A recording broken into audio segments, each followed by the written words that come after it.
Hello students, welcome on channel. Today topic of discussion is derivation of inelastic aggregate supply curve. There are three types of aggregate supply curve: upward sloping aggregate supply curve, inelastic aggregate supply curve, ਤੇ perfectly elastic aggregate supply curve. ਇਹ ਹੈ perfectly inelastic supply curve. ਅੱਜ ਆਪਾਂ perfectly inelastic supply curve ਦੀ discussion ਕਰਾਂਗੇ। Perfectly inelastic supply curve ਨੂੰ ਕਿਵੇਂ ਡਿਰਾਈਵ ਕੀਤਾ ਜਾਂਦਾ ਹੈ ਇਹਦੇ ਬਾਰੇ ਗੱਲ ਕਰਾਂਗੇ। परफेक्टली इनइलास्टिक सप्लाई कर्व ਹੈ ਜਿਹੜਾ ਇਹ ਕਲਾਸੀਕਲ ਅਰਥਸ਼ਾਸਤਰੀਆਂ ਦੇ ਅਕੋਰਡਿੰਗ ਹੁੰਦਾ ਹੈ। ਕਲਾਸੀਕਲ ਇਕਨੋਮਿਸਟਸ ਦੇ according aggregate supply curve perfectly elastic ਹੁੰਦਾ ਹੈ, ਵਾਈ ਐਕਸਿਸ ਦੇ ਪੈਰਲਲ ਹੁੰਦਾ ਹੈ। ਪਿਛਲੀ ਵੀਡੀਓ ਦੇ ਵਿੱਚ ਆਪਾਂ upward sloping aggregate supply curve ਪੜ੍ਹ ਚੁੱਕੇ ਹਾਂ। ਅੱਜ ਦੀ ਵੀਡੀਓ 'ਚ ਆਪਾਂ परफेक्टली इनइलास्टिक सप्लाई करव पढ़ांगे ਜਿਹੜਾ ਕਲਾਸੀਕਲ ਅਰਥਸ਼ਾਸਤਰੀਆਂ ਨੇ ਦੱਸਿਆ ਹੈ। ਇਹਨਾਂ ਦੇ ਅਕੋਰਡਿੰਗ ਐਗਰੀਗੇਟ ਸਪਲਾਈ ਕਰਵ ਨੂੰ ਡਿਰਾਈਵ ਕਰਨ ਵੇਲੇ ਇਹ ਦੋ ਅਸੰਪਸ਼ਨਸ ਦੇ ਉੱਤੇ ਆਧਾਰਿਤ ਹੈ। This aggregate supply curve perfectly inelastic supply curve is based on two assumptions: flexible money wage rate, money wage rate flexible ਹੋਣੀ ਚਾਹੀਦੀ ਹੈ, ਮਨੀ ਵੇਜ ਰੇਟ ਨੂੰ ਘਟਾਇਆ ਜਾ ਸਕਦਾ ਹੈ, ਮਨੀ ਵੇਜ ਦੇ ਵਿੱਚ ਕਮੀ ਹੋ ਸਕਦੀ ਹੈ। ਦੂਸਰੀ ਅਸੰਪਸ਼ਨ ਹੈ diminishing marginal product of labour ਦਾ ਮਾਰਜਨਲ ਪ੍ਰੋਡਕਟ ਡਿਮਿਨਿਸ਼ਿੰਗ ਹੈ, ਇਹ ਘਟਦਾ ਹੋਇਆ ਹੁੰਦਾ ਹੈ। ਜਿਵੇਂ ਜਿਵੇਂ ਲੇਬਰ ਦੀ ਜ਼ਿਆਦਾ ਮਾਤਰਾ ਨੂੰ ਜਾਂ ਜ਼ਿਆਦਾ ਯੂਨਿਟਸ ਨੂੰ ਯੂਜ਼ ਕੀਤਾ ਜਾਂਦਾ ਉਵੇਂ ਉਵੇਂ ਲੇਬਰ ਦਾ ਮਾਰਜਨਲ ਪ੍ਰੋਡਕਟ ਘਟਦਾ ਜਾਂਦਾ ਹੈ। ਤਾਂ ਹੁਣ ਇਸ ਨੂੰ ਆਪਾਂ ਡਾਇਗਰਾਮ ਦੇ ਨਾਲ ਐਕਸਪਲੇਨ ਕਰਾਂਗੇ, ਡਾਇਗਰਾਮਸ ਦੇ ਨਾਲ ਡਿਰਾਈਵ ਕਰਾਂਗੇ ਕਿ ਐਗਰੀਗੇਟ ਸਪਲਾਈ ਕਰਵ ਜਿਹੜਾ ਪਰਫੈਕਟਲੀ ਇਨਇਲਾਸਟਿਕ ਹੁੰਦਾ ਹੈ ਉਹਨੂੰ ਕਿਵੇਂ ਡਿਰਾਈਵ ਕੀਤਾ ਜਾਂਦਾ ਹੈ। ਤੇ ਇਹਦੇ 'ਚ ਆਪਾਂ 4 ਪਾਰਟਸ ਡਾਇਗਰਾਮ ਹੈ ਜਿਹੜੇ ਉਹ ਯੂਜ਼ ਕਰਾਂਗੇ। 4 ਪਾਰਟ ਡਾਇਗਰਾਮ ਦੇ ਨਾਲ ਇਸ ਨੂੰ ਆਪਾਂ एक्सप्लेन करांगे। 4 डायग्राम बनावांगे ਇਹਦੇ 'ਚ ਆਪਾਂ।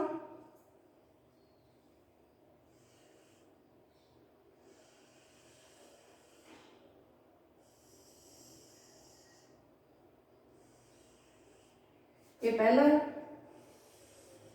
ये दूसरा, तीसरा,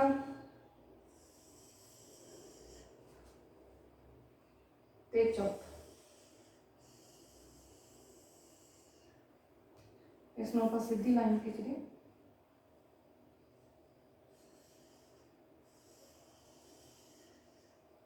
हाँ जी, ए पार्ट है इस डायग्राम का। ए पार्ट दे विच आपां ओ एक्सिस ते रियल वेज शो करांगे W/P ते वाई एक्सिस ते नंबर ऑफ इंप्लॉयमेंट ਜਾਂ ਲੇਬਰ ਦੀ ਮਾਤਰਾ ਨੂੰ ਸ਼ੋ ਕਰਾਂਗੇ।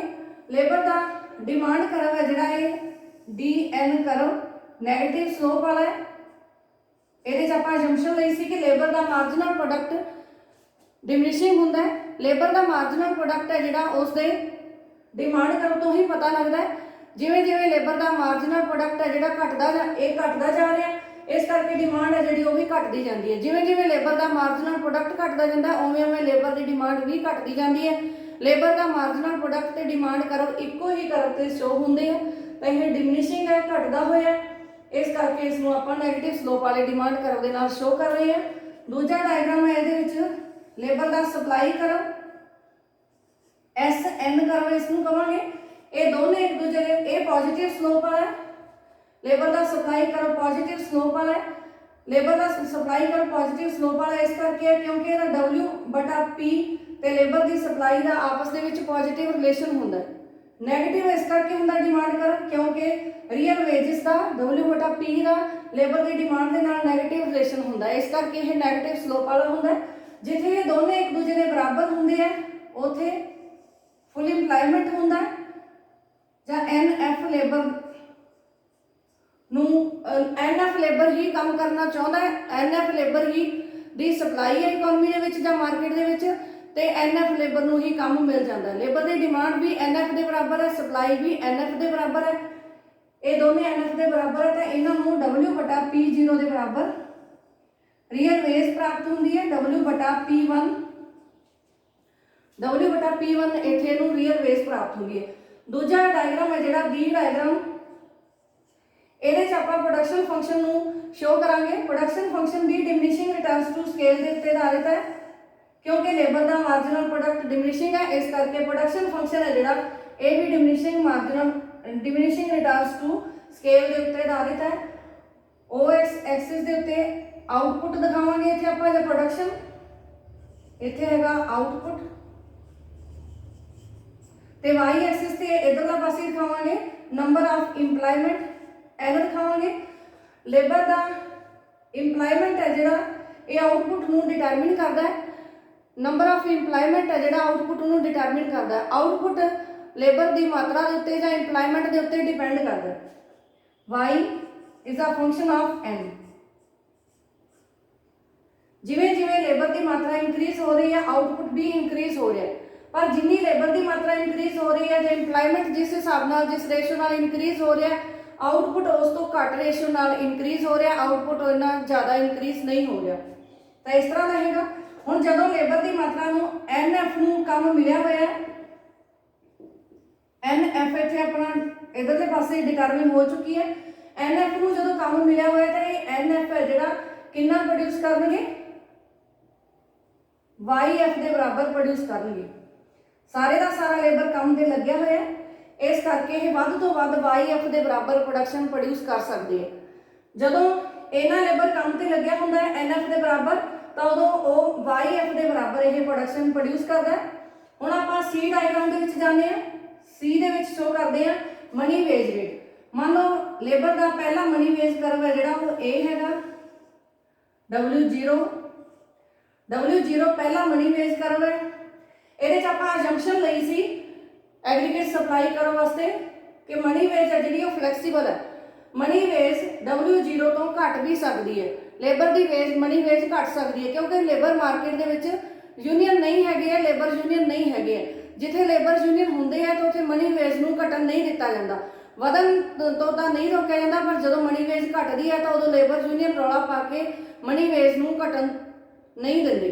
पर जदों लेबर यूनीयन नहीं होंदी इत्थे आपां ये असम्पशन लई है कि मनी वेज है जिहड़ी वो डिक्रीज हो सकती है, घट सकती है। क्यों घट सकती है? क्योंकि मार्केट के विच लेबर यूनीयन नहीं हैगा, इस करके इस तो मनी वेज जिहड़ी घट जूगी जे कदे इकोनॉमी दे विच अनएम्पलॉयमेंट की स्थिति आउंदी है। तो इत्थे आपां मनी वेज कर्व एक नहीं रखांगे, कई सारे मनी वेज कर्व शो करांगे। ये पहला मनी वेज कर्व है। हुण जदों एन एफ लेबर नूं कम मिलदा है तो उन्होंने W/P1 के बराबर रियल वेज मिल रही है, W0 नूं मनी वेज मिल रही है। इन्हां दोनों के आधार पर आपां देखते हैं कि प्राइस लेवल है जिहड़ा वो कितना है। तो इन्हां दोनों की सहायता नाल आपां नूं पता लग जाता है कि प्राइस लेवल है जिहड़ा वो इकोनॉमी दे विच P0 है। जदों प्राइस लेवल P0 है तो उदों NF लेबर कम ते लग्या होया ते NF लेबर YF वस्तुआं प्रोड्यूस कर रहा है या YF आउटपुट प्रोड्यूस कर रहा है। तो हुण इहदे चों आपां लवांगे P0 इधरले पासे वास्ते, P0 प्राइस सी डायग्राम चों लवांगे ते P0 जदों प्राइस हुंदी है तो उदों आउटपुट है जिहड़ा वो YF दे बराबर हुंदा है, आउटपुट है YF।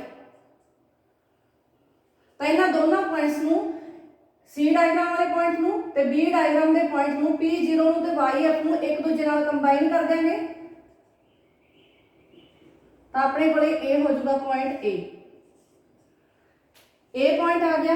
हुण मान लो इकोनॉमी दे विच हैगा जिहड़ी रोजगार घट जाता है, इंप्लॉयमेंट की मात्रा घट के मान लो N1 हो जाती है। N1 होने के नाल की हो गया आपां देखते हैं कि कितनी हुणे नूं रियल वेज मिल रही है।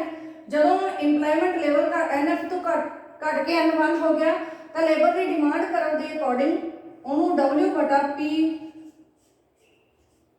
W/P2 रियल वेज मिल लग गई, पहला नालों ज़्यादा रियल वेज मिल रही है।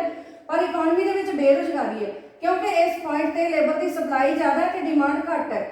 इन्ना लेबर हैगा इकोनॉमी काम करने नूं तैयार, पर इन्ने लेबर नूं काम मिल रहा तो इन्ना लेबर है जिहड़ा वो बेरोजगार है। अनएम्पलॉयमेंट इत्थों लैके इत्थों तक है, E पॉइंट तो लैके E0 पॉइंट तो लैके E1 पॉइंट तक अनएम्पलॉयमेंट है। तो जिहड़ा लेबर हैगा वो ये सोचता है कि वो इन्नी अनएम्पलॉयमेंट नूं फेस ना करना पवे उन्होंने, क्योंकि वो जे इस ਇਸ ਦੇ ਅਕੋਰਡਿੰਗ ਰਹਿੰਦਾ ਉਹ ਇੰਨਾ ਬੇਰੁਜ਼ਗਾਰ ਲੇਬਰ ਹੈ ਜਿਹੜਾ ਹੋਰ ਕਿਤੇ ਜਾ ਕੇ ਕੰਮ ਲੱਭਣ ਦੀ ਕੋਸ਼ਿਸ਼ ਕਰਦਾ, ਤਾਂ ਹੋਰ ਕਿਤੇ ਕੰਮ ਲੱਭਦਾ ਤਾਂ ਉਸ ਨੂੰ ਕੰਮ ਲੱਭਣ ਵਾਸਤੇ ਖਰਚਾ ਕਰਨਾ ਪੈਂਦਾ, ਉਹਨੂੰ ਕੋਈ ਇਨਫੋਰਮੇਸ਼ਨ ਨਹੀਂ ਹੁੰਦੀ ਕਿ ਮਾਰਕੀਟ ਦੇ ਵਿੱਚ ਕਿੱਥੇ ਇੱਕ ਕੰਮ ਹੈਗਾ। ਤਾਂ ਇਸ ਕਰਕੇ ਉਹ ਇਸ ਲੇਬਰ ਉਹ ਸੋਚਦਾ ਹੈ ਕਿ ਜਿੱਥੇ ਉਹਨੂੰ ਕੰਮ ਮਿਲਿਆ ਹੋਇਆ ਸੀ, ਜਿੱਥੋਂ ਉਹਨੂੰ ਹਟਾਇਆ ਗਿਆ ਹੈਗਾ, ਉੱਥੇ ਜੇ ਇਹ ਕੰਮ ਪ੍ਰਾਪਤ ਕਰ ਲੈਂਦਾ ਤਾਂ ਅਨਇੰਪਲਾਇਮੈਂਟ ਨੂੰ ਬਰਦਾਸ਼ਤ ਨਹੀਂ ਕਰਨਾ ਪਊਗਾ ਉਹਨੂੰ ਇੰਪਲਾਇਮੈਂਟ ਮਿਲ ਜੂਗਾ, ਪਰ ਉਹ ਘੱਟ ਮਜ਼ਦੂਰੀ ਤੇ ਵੀ ਕੰਮ ਕਰ ਸਕਦਾ, ਘੱਟ ਮਨੀ ਵੇਜ ਤੇ ਵੀ ਉਹਨੂੰ ਕੰਮ ਕਰਨਾ ਪਸੰਦ ਹੈ। ਇਸ ਕਰਕੇ ਇੱਥੇ ਉਹ ਮਨੀ ਵੇਜ ਨੂੰ ਘਟਾ ਦੂਗਾ, ਮਨੀ ਵੇਜ ਨੂੰ ਘੱਟ ਇੰਨਾ ਬੇਰੁਜ਼ਗਾਰ ਲੇਬਰ ਹੈ ਜਿਹੜਾ ਅਨਇੰਪਲਾਇਡ ਲੇਬਰ ਹੈ, ਇਹ ਘੱਟ ਮਨੀ ਵੇਜ ਰੇਟ ਦੇ ਉੱਤੇ ਕੰਮ ਕਰਨ ਨੂੰ ਤਿਆਰ ਹੋ ਜੂਗਾ, ਮਨੀ ਵੇਜ ਘੱਟ ਕੇ W1 ਹੋ ਜੂਗੀ। ਜਦੋਂ ਉਹ ਘੱਟ ਮਜ਼ਦੂਰੀ ਤੇ ਕੰਮ ਕਰਨ ਨੂੰ ਤਿਆਰ ਹੋ ਜੂਗਾ ਤਾਂ ਸਾਰੇ ਲੇਬਰ ਨੂੰ ਕੰਮ ਮਿਲ ਜੂਗਾ, ਦੁਬਾਰਾ ਤੋਂ ਫਿਰ ਫੁੱਲ ਇੰਪਲਾਇਮੈਂਟ ਦੀ ਸਿਚੁਏਸ਼ਨ ਆ ਜੂਗੀ। ਤਾਂ ਇਸ ਫੁੱਲ ਇੰਪਲਾਇਮੈਂਟ ਦੇ ਅਕੋਰਡਿੰਗ ਦੁਬਾਰਾ ਤੋਂ ਫਿਰ ਲੇਬਰ ਨੂੰ W/P1 ਮਜ਼ਦੂਰੀ ਤੇ ਕੰਮ ਫਿਰ ਮਿਲ ਜੂਗਾ। ਪਹਿਲਾਂ ਜਿੰਨੀ ਮਜ਼ਦੂਰੀ ਤੇ ਹੁਣ ਮਜ਼ਦੂਰੀ ਵੱਧ ਗਈ ਸੀ ਜਦੋਂ ਬੇਰੁਜ਼ਗਾਰੀ ਸੀ, ਪਰ ਜਦੋਂ ਲੇਬਰ ਨੇ ਥੋੜੀ ਮਜ਼ਦੂਰੀ ਤੇ ਕੰਮ ਕਰਨਾ ਐਕਸੈਪਟ ਕਰ ਲਿਆ ਤਾਂ ਦੁਬਾਰਾ ਤੋਂ ਫਿਰ ਰੀਅਲ ਵੇਜ ਹੈ ਜਿਹੜੀ ਉਹਦੀ ਪਹਿਲਾਂ ਜਿੰਨੀ ਹੋ ਗਈ। ਹੁਣ ਇਹ ਰੀਅਲ ਵੇਜ ਹੈ ਜਿਹੜੀ ਇਸ ਉਸੇ ਰੀਅਲ ਵੇਜ ਦੇ ਉੱਤੇ ਇਹਦਾ ਪ੍ਰਾਈਸ ਲੈਵਲ ਹੈ ਜਿਹੜਾ ਉਹ ਘਟ ਕੇ ਹੋ ਜਾਊਗਾ P1। ਪ੍ਰਾਈਸ ਲੈਵਲ ਹੁਣ ਇਹਦਾ ਘਟ ਕੇ P1 ਹੋ ਗਿਆ। ਹੁਣ ਜਦੋਂ ਪ੍ਰਾਈਸ ਲੈਵਲ P1 ਹੈ, ਜਦੋਂ ਪ੍ਰਾਈਸ ਲੈਵਲ P1 ਹੈਗਾ ਤਾਂ ਉਦੋਂ ਰੀਅਲ ਵੇਜ ਨੂੰ W/P1 ਮਿਲ ਰਹੀ ਹੈ। W/P1 ਮਜ਼ਦੂਰੀ NF ਲੇਬਰ ਨੂੰ ਮਿਲ ਰਹੀ ਹੈ। NF ਲੇਬਰ ਹੈ ਜਿਹੜਾ ਉਹ ਇਕਨੋਮੀ ਦੇ ਵਿੱਚ ਉਹਨੇ ਦਾ ਉਨਾ ਹੀ ਕੰਮ ਕਰ ਰਿਹਾ, ਪਹਿਲਾਂ ਵੀ NF ਲੇਬਰ ਹੀ ਕੰਮ ਕਰਦਾ ਸੀ, ਹੁਣ ਵੀ NF ਲੇਬਰ ਨੂੰ ਕੰਮ ਮਿਲ ਗਿਆ। ਇਸ ਕਰਕੇ ਆਊਟਪੁੱਟ ਉਹਨੇ ਦਾ ਉਨਾ ਹੀ ਰਹੂਗਾ, ਆਊਟਪੁੱਟ ਦੇ ਵਿੱਚ ਕੋਈ ਚੇਂਜ ਨਹੀਂ ਆਊਗਾ ਕਿਉਂਕਿ ਫੁੱਲ ਇੰਪਲਾਇਮੈਂਟ ਦੀ ਸਿਚੁਏਸ਼ਨ ਦੁਬਾਰਾ ਹੋ ਗਈ ਹੈ। ਪਹਿਲਾਂ ਵੀ NF ਲੇਬਰ ਹੀ ਕੰਮ ਕਰ ਰਿਹਾ ਸੀ ਇਕਨੋਮੀ 'ਚ ਤੇ ਉਹ WYF ਪ੍ਰੋਡਿਊਸ ਕਰਦਾ ਸੀ, ਹੁਣ ਵੀ NF ਲੇਬਰ ਹੀ ਕੰਮ ਕਰ ਰਿਹਾ ਤੇ ਉਹ YF ਪ੍ਰੋਡਿਊਸ ਕਰ ਰਿਹਾ। ਤਾਂ ਇਸ ਤਰ੍ਹਾਂ ਨਾਲ ਹੁਣ ਆਪਾਂ P1 ਪੁਆਇੰਟ ਲਵਾਂਗੇ C ਡਾਇਗਰਾਮ 'ਚੋਂ, C ਡਾਇਗਰਾਮ 'ਚ ਲਵਾਂਗੇ P1 ਪੁਆਇੰਟ ਦੇ ਅਕੋਰਡਿੰਗ NF ਲੇਬਰ ਕੰਮ ਕਰ ਰਿਹਾ ਹੈਗਾ YF ਦੇ ਬਰਾਬਰ। ਇਸ ਤਰ੍ਹਾਂ ਨਾਲ ਹੁਣ ਆਪਾਂ ਇਧਰੋਂ P1 ਲੈ ਕੇ P1 ਪੁਆਇੰਟ ਆਪਾਂ ਲਵਾਂਗੇ C 'ਚੋਂ ਤੇ YF ਇੱਥੋਂ ਹੀ ਲੈ ਲਾਂਗੇ। ਪਹਿਲਾਂ ਜਿੰਨਾ ਹੀ ਹੋ ਗਿਆ ਪ੍ਰੋਡਕਸ਼ਨ ਉਹਨੇ ਦਾ ਉਨਾ ਹੀ ਹੈ ਕਿਉਂਕਿ ਫੁੱਲ ਇੰਪਲਾਇਮੈਂਟ ਦਾ ਲੈਵਲ ਹੈ ਜਿਹੜਾ ਦੁਬਾਰੇ ਪ੍ਰਾਪਤ ਹੋ ਗਿਆ ਤੇ ਦੋਨੇ ਪੁਆਇੰਟਸ ਆ ਜਿਹੜੇ A ਤੇ B ਪੁਆਇੰਟ ਹੋ ਗਏ। ਹੁਣ ਇੱਕ ਅੱਧਾ ਪੁਆਇੰਟ ਆਪਾਂ ਹੋਰ ਵੀ ਲੈ ਸਕਦੇ ਹਾਂ। ਮੰਨ ਲਓ ਇੰਪਲਾਇਮੈਂਟ ਘਟ ਕੇ N2 ਹੋ ਜਾਂਦਾ, N2 ਦੇ ਉੱਤੇ ਲੇਬਰ ਦੀ ਡਿਮਾਂਡ ਹੈ ਜਿਹੜੀ ਉਹ ਹੈਗੀ ਹੈ ਇੰਨੀ, ਇਹਨੂੰ ਮਜ਼ਦੂਰੀ ਮਿਲ ਰਹੀ ਹੈ, ਹੁਣ ਰੀਅਲ ਵੇਜ ਮਿਲ ਰਹੀ ਹੈ W/P3। ਰੀਅਲ ਵੇਜ ਬਹੁਤ ਜ਼ਿਆਦਾ ਵੱਧ ਗਈ ਹੈ ਪਰ ਲੇਬਰ ਇੰਨਾ ਬੇਰੁਜ਼ਗਾਰ NF ਤੋਂ ਲੈ ਕੇ N2 ਤੱਕ ਲੇਬਰ ਹੈ ਜਿਹੜਾ ਉਹ ਬੇਰੁਜ਼ਗਾਰ ਹੈ, ਅਨਇੰਪਲਾਇਡ ਹੈ। ਇੰਨੀ ਇਕਨੋਮੀ ਦੇ ਵਿੱਚ ਬੇਰੁਜ਼ਗਾਰੀ ਹੈ ਤਾਂ ਇਸ ਬੇਰੁਜ਼ਗਾਰੀ ਦੀ ਬਜਾਏ ਘੱਟ ਮਜ਼ਦੂਰੀ ਤੇ ਕੰਮ ਕਰਨ ਨੂੰ ਤਿਆਰ ਹੋ ਜਾਊਗਾ, ਤਾਂ ਉਹ ਦੁਬਾਰਾ ਤੋਂ ਮਜ਼ਦੂਰੀ ਹੈ ਜਿਹੜੀ ਹੋਰ ਘੱਟ ਕਰਵਾ ਸਕਦਾ ਹੈ ਤੇ ਇਸ ਦੀ ਮਜ਼ਦੂਰੀ ਘੱਟ ਰੀਅਲ ਮਨੀ ਵੇਜ ਘਟ ਕੇ W2 ਹੋ ਜੂਗੀ। W2 ਜਦੋਂ ਮਜ਼ਦੂਰੀ ਹੋ ਜੂਗੀ ਤਾਂ ਪਹਿਲਾਂ ਜਿੰਨੇ ਲੇਬਰ ਨੂੰ ਦੁਬਾਰਾ ਤੋਂ ਕੰਮ ਮਿਲ ਜੂਗਾ, ਪਹਿਲਾਂ ਜਿੰਨੀ ਮਜ਼ਦੂਰੀ ਉਹਨੂੰ ਰੀਅਲ ਵੇਜ W/P1 ਹੀ ਰਹਿ ਜੂਗੀ, ਉਨੀ ਰੀਅਲ ਵੇਜ ਉਹਦੀ ਉਨੀ ਰਹਿ ਜੂਗੀ। ਮਨੀ ਵੇਜ ਉਹਦੀ ਘਟ ਗਈ ਹੈਗੀ ਹੈ ਕਿਉਂਕਿ ਇਹ ਫਲੈਕਸੀਬਲ ਹੈ ਤੇ ਪ੍ਰਾਈਸ ਲੈਵਲ ਵੀ ਘਟ ਜੂਗਾ ਇਸ ਮਨੀ ਵੇਜ ਦੇ ਅਕੋਰਡਿੰਗ P2 ਹੋ ਗਿਆ। ਹੁਣ ਜਦੋਂ P2 ਪ੍ਰਾਈਸ ਲੈਵਲ ਮਿਲ ਰਿਹਾ ਇਸ ਨੂੰ ਆਪਾਂ ਇਧਰੋਂ ਲਵਾਂਗੇ C ਡਾਇਗਰਾਮ 'ਚੋਂ ਸਪਲਾਈ ਕਰਵ ਬਣਾਉਣ ਵਾਸਤੇ, ਐਗਰੀਗੇਟ ਸਪਲਾਈ ਕਰਵ ਬਣਾਉਣ ਵਾਸਤੇ ਆਪਾਂ C 'ਚੋਂ P ਪ੍ਰਾਈਸ ਲੈਵਲ ਦੇ ਪੁਆਇੰਟ ਲੈ ਰਹੇ ਹਾਂ ਤੇ B ਡਾਇਗਰਾਮ ਦੇ ਵਿੱਚੋਂ ਆਪਾਂ Y ਦੇ ਪੁਆਇੰਟ ਲੈ ਰਹੇ ਹੈਗੇ ਆ। ਤਾਂ ਜਦੋਂ ਪ੍ਰਾਈਸ ਲੈਵਲ P2 ਹੈ, ਜਦੋਂ ਪ੍ਰਾਈਸ ਲੈਵਲ P2 ਹੈ ਤਾਂ ਉਦੋਂ Y ਕਿੰਨਾ ਹੈ ਜਾਂ ਪ੍ਰੋਡਕਸ਼ਨ ਕਿੰਨਾ ਹੈਗਾ, ਆਊਟਪੁੱਟ ਕਿੰਨਾ ਹੈ ਉਹ ਆਪਾਂ ਇੱਥੋਂ ਦੇਖਾਂਗੇ। ਜਦੋਂ ਪ੍ਰਾਈਸ ਲੈਵਲ P2 ਹੈ ਉਦੋਂ ਰੀਅਲ ਵੇਜ W/P1 ਹੈ, W/P1 ਮਜ਼ਦੂਰੀ ਤੇ ਫੁੱਲ ਇੰਪਲਾਇਮੈਂਟ ਦੀ ਸਿਚੁਏਸ਼ਨ ਹੈ, NF ਲੇਬਰ ਕੰਮ ਕਰ ਰਿਹਾ, NF ਲੇਬਰ ਕੰਮ ਕਰ ਰਿਹਾ YF ਦੇ ਬਰਾਬਰ, NF ਲੇਬਰ YF ਦੇ ਬਰਾਬਰ ਵਸਤੂਆਂ ਪ੍ਰੋਡਿਊਸ ਕਰਦਾ ਹੈ, ਆਊਟਪੁੱਟ ਨੂੰ ਪ੍ਰੋਡਿਊਸ ਕਰਦਾ ਹੈ। ਤਾਂ ਆਪਾਂ ਜਦੋਂ P2 ਪ੍ਰਾਈਸ ਲੈਵਲ ਲਿਆ ਤਾਂ ਉਦੋਂ ਪ੍ਰੋਡਕਸ਼ਨ ਦਾ ਪੁਆਇੰਟ ਹੈ ਜਿਹੜਾ ਇੱਥੋਂ ਲਵਾਂਗੇ YF, ਇਹ ਹੋ ਗਿਆ। ਇਹਨਾਂ ਤਿੰਨਾਂ ਪੁਆਇੰਟਸ ਨੂੰ ਕੰਬਾਈਨ ਕਰਾਂਗੇ, ਮਿਲਾ ਦੇਵਾਂਗੇ, ਤਿੰਨਾਂ ਨੂੰ ਜੇ ਆਪਾਂ ਮਿਲਾ ਦੇਵਾਂਗੇ ਤਾਂ ਜਿਹੜਾ ਕਰਵ ਆਪਾਂ ਨੂੰ ਪ੍ਰਾਪਤ ਹੋਇਆ ਇਹ ਪਰਫੈਕਟਲੀ ਇਨਇਲਾਸਟਿਕ ਐਗਰੀਗੇਟ ਸਪਲਾਈ ਕਰਵ ਹੈ, ਪਰਫੈਕਟਲੀ ਹੈ ਇਨਇਲਾਸਟਿਕ ਸਪਲਾਈ ਕਰਵ ਹੈ। ਇਹ Y ਐਕਸਿਸ ਦੇ ਪੈਰਲਲ ਹੈ, Y ਐਕਸਿਸ ਦੇ ਪੈਰਲਲ ਹੈ। ਇਹ ਕਲਾਸੀਕਲ ਅਰਥਸ਼ਾਸਤਰੀਆਂ ਦੇ ਅਕੋਰਡਿੰਗ ਇਸੇ ਤਰ੍ਹਾਂ ਦਾ ਸਪਲਾਈ ਕਰਵ ਇਕਨੋਮੀ ਦੇ ਵਿੱਚ ਪਾਇਆ ਜਾਂਦਾ ਹੈ। ਕਲਾਸੀਕਲ ਇਕਨੋਮਿਸਟਸ ਨੇ ਇਹ ਕਰਵ ਹੈ ਜਿਹੜਾ ਇਸ ਦੇ ਬਾਰੇ ਦੱਸਿਆ ਸੀਗਾ ਕਿ ਇਕਨੋਮੀ ਦੇ ਵਿੱਚ ਹਮੇਸ਼ਾ ਫੁੱਲ ਇੰਪਲਾਇਮੈਂਟ ਦੀ ਸਥਿਤੀ ਹੁੰਦੀ ਹੈ, ਆਊਟਪੁੱਟ ਨਾ ਤਾਂ ਵੱਧਦਾ ਹੈ ਤੇ ਨਾ ਘਟਦਾ ਹੈ। ਜਿੰਨਾ ਇੰਪਲਾਇਮੈਂਟ ਹੁੰਦਾ ਲੇਬਰ ਇਕਨੋਮੀ ਦੇ ਵਿੱਚ ਉਹਨੇ ਨੂੰ ਹੀ ਕੰਮ ਮਿਲਿਆ ਰਹਿੰਦਾ ਹੈ। ਤੇ ਐਗਰੀਗੇਟ ਸਪਲਾਈ ਕਰਵ ਹੈ ਜਿਹੜਾ ਉਹ ਵਾਈ ਐਕਸਿਸ ਦੇ ਪੈਰਲਲ ਹੁੰਦਾ ਕਿਉਂਕਿ ਇਕਨੋਮੀ ਫੁੱਲ ਇੰਪਲਾਇਮੈਂਟ ਦੇ ਵਿੱਚ ਕੰਮ ਕਰ ਰਹੀ ਹੁੰਦੀ ਹੈ, ਹੋਰ ਲੇਬਰ ਨਹੀਂ ਹੁੰਦਾ, ਇਸ ਕਰਕੇ ਆਊਟਪੁੱਟ ਨੂੰ ਵਧਾਇਆ ਨਹੀਂ ਜਾ ਸਕਦਾ। ਤੇ ਜੇ ਆਊਟਪੁੱਟ ਘਟ ਜਾਂਦਾ ਹੈ ਤਾਂ ਮਜ਼ਦੂਰੀ ਵੀ ਘਟ ਜਾਂਦੀ ਹੈ, ਮਨੀ ਵੇਸ ਘਟ ਜਾਂਦੀ ਹੈ, ਇਸ ਕਰਕੇ ਦੁਬਾਰਾ ਤੋਂ ਇਕਨੋਮੀ ਦੇ ਵਿੱਚ ਫਿਰ ਫੁੱਲ ਇੰਪਲਾਇਮੈਂਟ ਦੀ ਸਿਚੁਏਸ਼ਨ ਆ ਜਾਂਦੀ ਹੈ। ਤਾਂ ਕਲਾਸੀਕਲ ਅਰਥਸ਼ਾਸਤਰੀਆਂ ਦੇ ਅਕੋਰਡਿੰਗ ਇਕਨੋਮੀ ਦਾ ਕੈਪੀਟਲਿਸਟ ਇਕਨੋਮੀ ਹੈ ਜਿਹੜੀ ਉਹਦਾ ਐਗਰੀਗੇਟ ਸਪਲਾਈ ਕਰਵ ਪਰਫੈਕਟਲੀ ਇਨਇਲਾਸਟਿਕ ਹੁੰਦਾ, ਵਾਈ ਐਕਸਿਸ ਦੇ ਪੈਰਲਲ ਹੁੰਦਾ। ਅਗਲੀ ਵੀਡੀਓ ਦੇ ਵਿੱਚ ਆਪਾਂ ਐਗਰੀਗੇਟ ਸਪਲਾਈ ਕਰਵ ਹੈ ਜਿਹੜਾ ਇਸ ਤਰ੍ਹਾਂ ਦਾ ਪੜਾਂਗੇ ਜਾਂ ਪਰਫੈਕਟਲੀ ਇਲਾਸਟਿਕ ਸਪਲਾਈ ਕਰਵ ਦੇ ਬਾਰੇ ਪੜਾਂਗੇ। ਪਰਫੈਕਟਲੀ ਇਲਾਸਟਿਕ ਸਪਲਾਈ ਕਰਵ ਹੈ ਜਿਹੜਾ ਇਹ ਕੇਨਜ਼ ਦਾ ਸਪਲਾਈ ਕਰਵ ਹੈ, ਇਸ ਨੂੰ ਆਪਾਂ ਅਗਲੀ ਵੀਡੀਓ ਦੇ ਵਿੱਚ ਪੜਾਂਗੇ। ਪਿਛਲੀ ਵੀਡੀਓ ਦੇ ਵਿੱਚ ਆਪਾਂ aggregate supply curve upward sloping ਹੈ ਜਿਹੜਾ ਉਹ ਪੜ ਚੁੱਕੇ ਹਾਂ। ਅੱਜ ਦੀ ਵੀਡੀਓ 'ਚ ਆਪਾਂ ਇਹ ਕਰਵ ਪੜਿਆ ਜਿਹੜਾ ਪਰਫੈਕਟਲੀ ਇਨਇਲਾਸਟਿਕ ਹੈਗਾ, ਇਸ ਨੂੰ ਆਪਾਂ ਡਿਰਾਈਵ ਕੀਤਾ। ਇਹਨਾਂ ਡਾਇਗਰਾਮਸ ਦੇ ਨਾਲ ਇਹਨਾਂ ਚਾਰ ਡਾਇਗਰਾਮਾਂ ਨੂੰ ਬਣਾ ਕੇ ਇਸ ਨੂੰ ਡਿਰਾਈਵ ਕੀਤਾ ਹੈਗਾ। ਤੇ ਅਗਲੀ ਵੀਡੀਓ ਦੇ ਵਿੱਚ ਆਪਾਂ ਕੇਨਜ਼ ਦਾ ਐਗਰੀਗੇਟ ਸਪਲਾਈ ਕਰਵ ਪੜਾਂਗੇ। Thank you students.